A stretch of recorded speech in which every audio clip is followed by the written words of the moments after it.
Chapter 22. Heartbroken.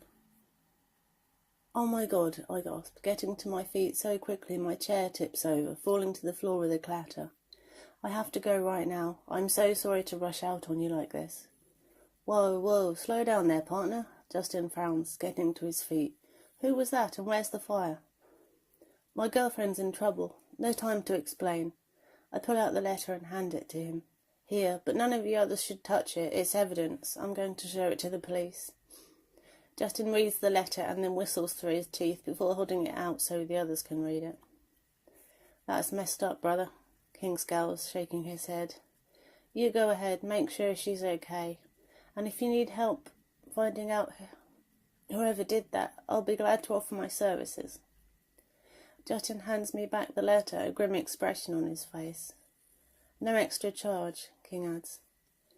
"Thanks." I slip the letter back into my pocket. "You all take care. I'll see you." With that, I rush upstairs, with Justin on my tail. After he's let me out, I start walking down the street with no idea how close to the hospital I am, and get out my phone to ring for a taxi. When I get to the hospital, I'm told I can't even see her, so I get a cup of coffee from the vending machine and pace up and down the waiting area, unable to sit still. I can't handle all this waiting. Why can't I just see her already? God, I hope she's okay. Who knows what that maniac did to her? Well, I can imagine, but I'd really rather not go there. I don't notice that the man dressed in dark jeans and a cream shirt with a significant quantity of blood on the front of it is staring at me until he speaks. "Excuse me," he begins, and follows up with a hesitant, "Michael?"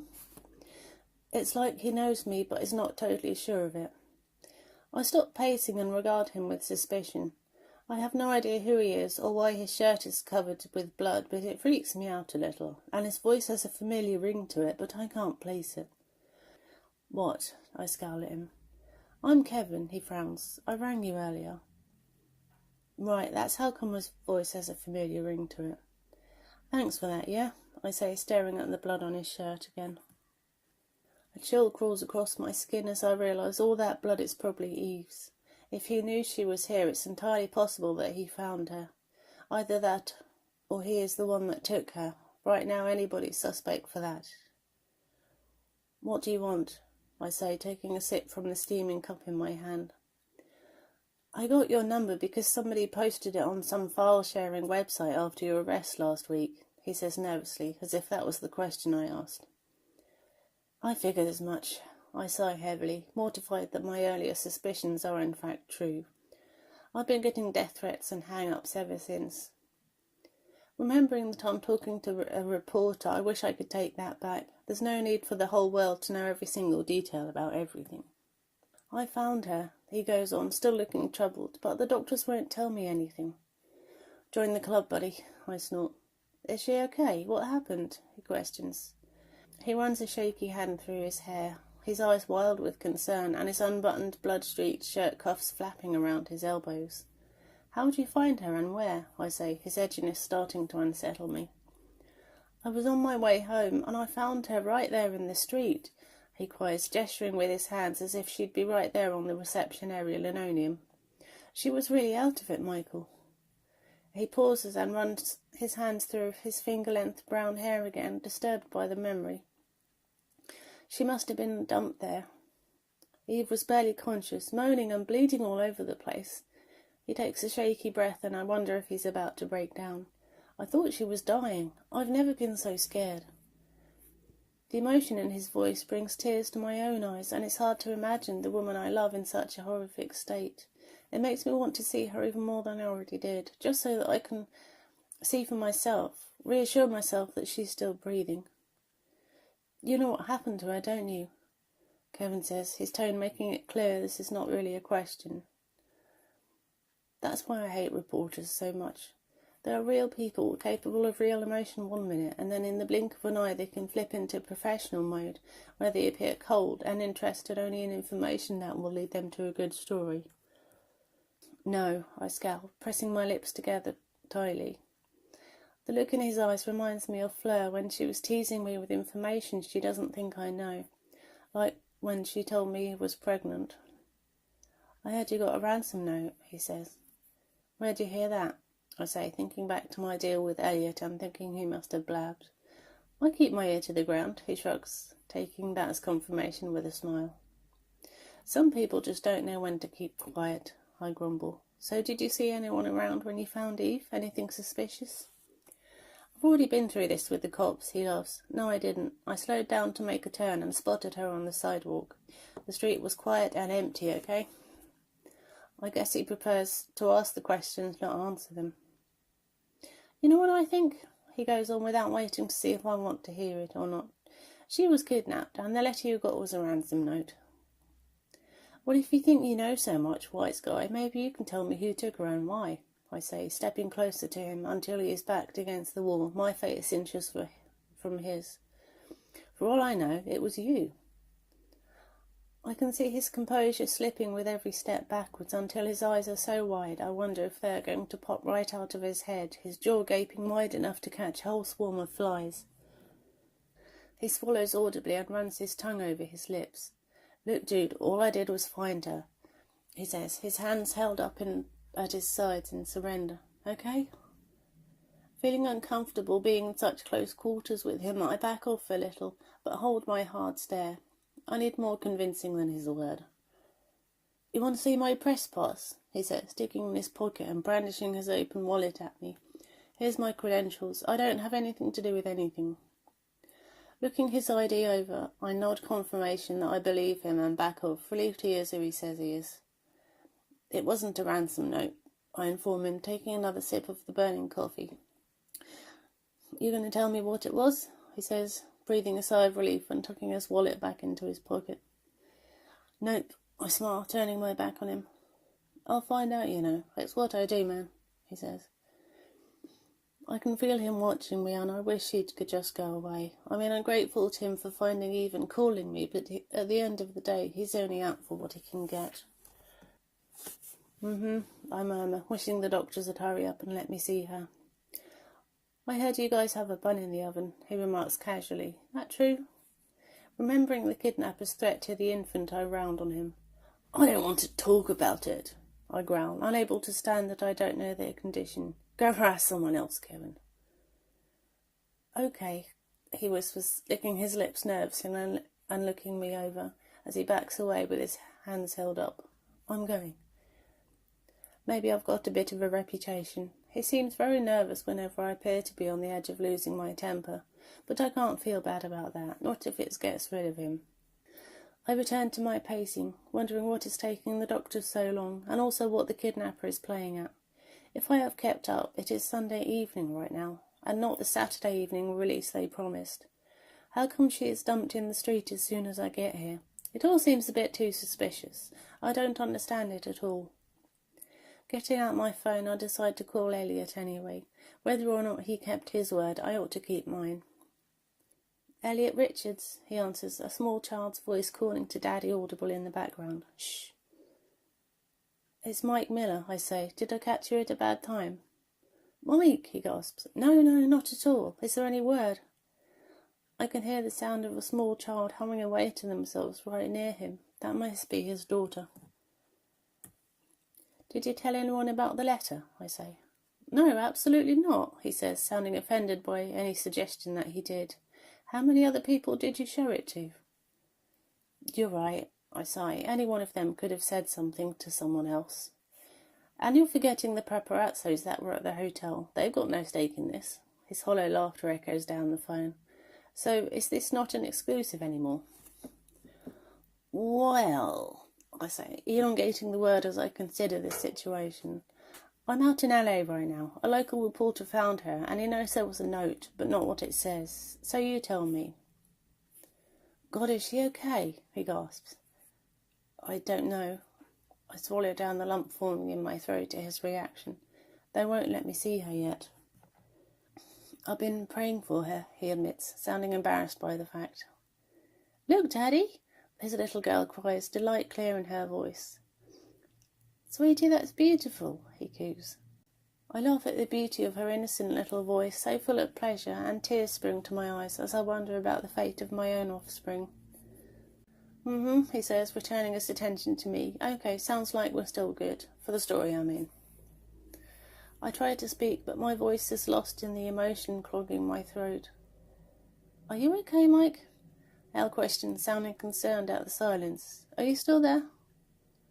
Mm-hmm. I choke out, trying to clear my throat. I'm sorry, Al. There's no need to apologise, he says gently. Listen, I hate to ask you something like this, especially considering how traumatising this situation is. Go on, I urge him, still trying to contain my emotions. He hesitates further before finally asking the hard question. Can you take a picture of her for us? He whispers, sounding ashamed at the request. Considering how shook up Kevin appeared to be about finding her, Eve must be in one hell of a state. Whatever she looks like, do I want the world to see? Sure, Al, I agree, my voice still broken. However bad she looks, the world ought to see what that sick bastard did to her. Thanks, Mike, he says, his voice still quiet. Listen, I've got to go. You take care, okay? You too, I smile. See you later. He parrots my parting words and then I terminate the call. Before I can fully compose myself, the doctor finally comes out and informs me that I can see Eve now. I get as far as the doorway into her room. Then I see her and feel like someone just ripped my guts out. I didn't know what to expect, but nothing could have prepared me for this. The woman lying there in the hospital bed bears little resemblance to the Evie I know and love.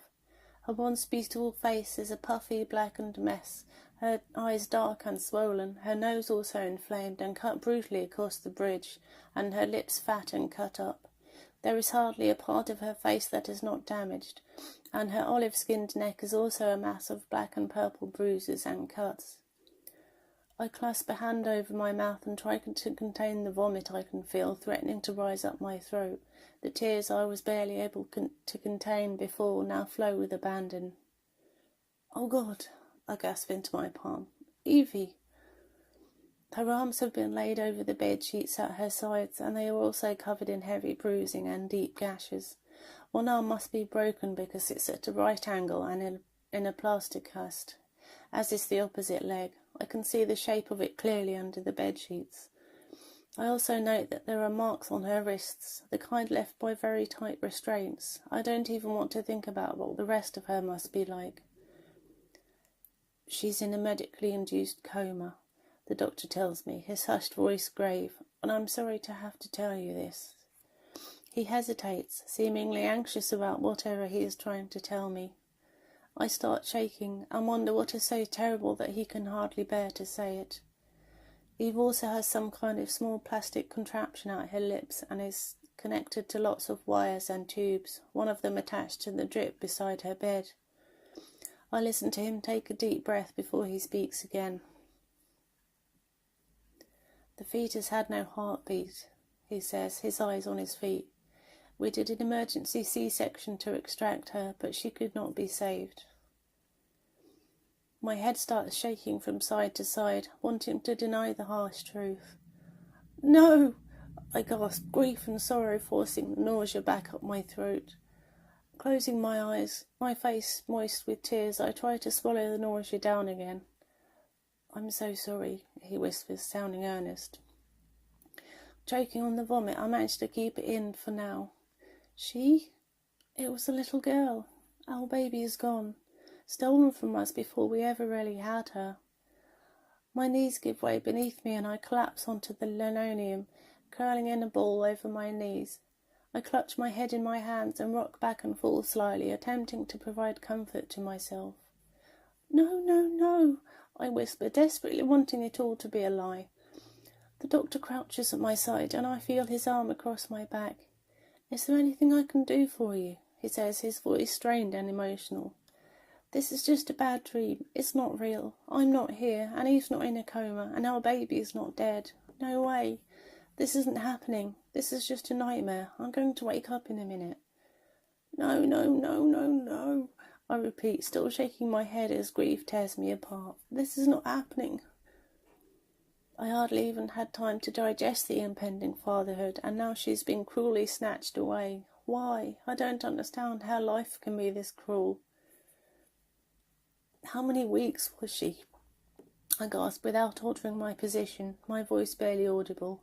Would you estimate, Dog? About 20, he whispers, sniffing. That's halfway to term. My God, she had a good chance of survival. I want to see her, I say, determination heavy in my voice. I look up at him to make sure he heard me and is going to agree to it.